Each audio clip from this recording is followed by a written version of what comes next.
네, 미래통합당 이용임 의원입니다. 고 최석현 선수 사건 관련 주가 피해자 기자회견 시작하겠습니다. 오늘 최석현 선수가 하늘로 떠난 지 10일째 되는 날입니다.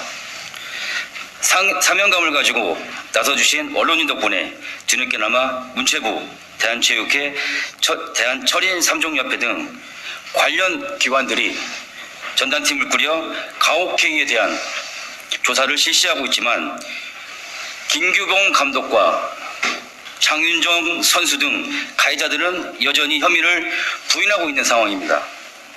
그래서 오늘 고 최석현 선수 사건으로 신체적, 정신적 충격이 채 가시지 않음에도 불구하고 동료 선수들이 당시 상황을 직접 증언하기 위해 큰 결심과 용기로 함께 이 자리에 서 주셨습니다. 뿐만 아니라 오늘 이 자리에는 함께 해주시지 못했지만 진술을 통해 도와주신 많은 선수분들께도 진심으로 감사드리며 어떠한 불이익으로부터 선수 여러분들을 반드시 지켜드릴 것을 약속드립니다. 대한민국 국회의원이자 체육인의 선배로서 지켜드리지 못해 정말 죄송하다는 말씀을 고 최석현 선수와 오늘 이 자리에 함께 해주신 동료 선수 그리고 고통을 받으신 체육인 여러분께 꼭 드리고자 합니다. 다시 한번 지난 26일 고인이 되신 트라이애슬론 고 최석현 선수의 한을 풀어주신 언론인 여러분께 진심으로 감사의 말씀드리며 앞으로도 많은 협조 부탁드립니다.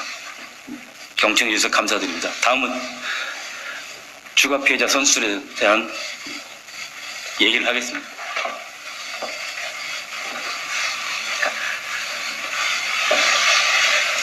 안녕하십니까.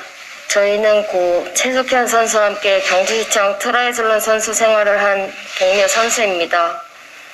오늘 저희는 그동안 보복이 두려웠던 피해자로서 억울하고 외로웠던 석현이의 진실을 밝히고자 이 자리에 섰습니다. 경주시청 트라이애슬론 팀은 감독과 특정 선수만의 왕국이었으며 폐쇄적이고 은밀하게 상습적인 폭력과 폭언이 당연시되어 있었습니다. 감독은 석현이와 선수들에게 상습적인 폭행과 폭언을 일삼았으며 주장 선수도 석현이와 저의 뒷담 따돌림 시키고 폭행과 폭언을 일삼았습니다.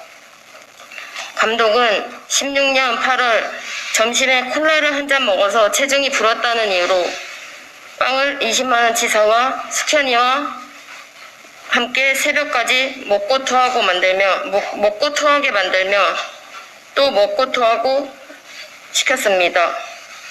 또한 견과류를 먹었다는 이유로 견과류통으로 머리를 때리고 벽으로 밀치며 뺨과 가슴을 때려 다시는 안 맞겠다고 싹싹 빌었습니다.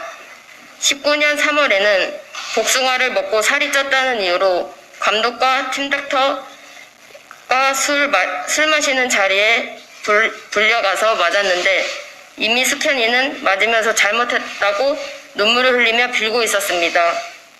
뿐만 아니라 설거지를 하지 않는다는 이유로 뺨을 때리고 부모님과의 회식 자리에서 감독님이 아버지께 다리 밑에서 가서 싸우자고 말하며 어머니한테는 뒤집어 엎는다고 협박까지 했습니다. 경주시청 선수 시절 동안 한 달에 10일 이상 폭행을 당했으며 욕을 듣지 않으면 이상할 정도로 하루하루를 폭언 속에서 선수 생활을 하며 지냈습니다. 감독한테서 인센티브도 제대로 받지 못하고 국제대회 나갈 때마다 지원금이 나오는데도 항상 80만원에서 100만원가량 사비를 주장선수 이름의 통장으로 입금을 요구했습니다.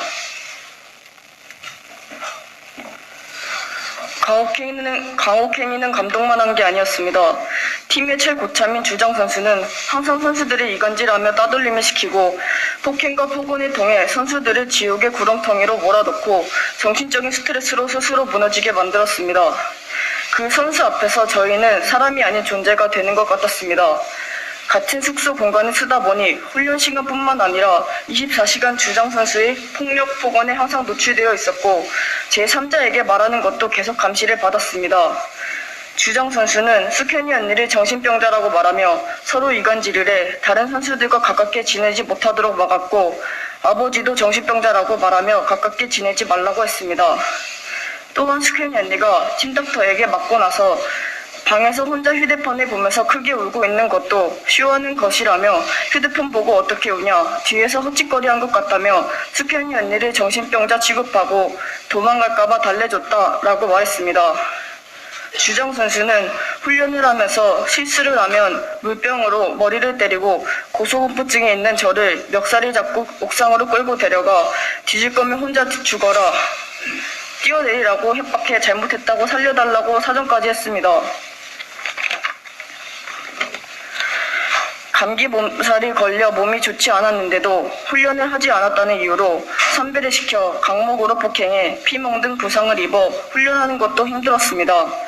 피로골절로 인해 반깁스를 해 운동을 못하는 상황이었음에도 주장 선수가 꼴 보기 싫다며 내 눈앞에 나타나지 말라고 해 잠자는 시간 빼고는 하루 종일 웨이트장이나 창고에서 숨어서 지내기도 했습니다.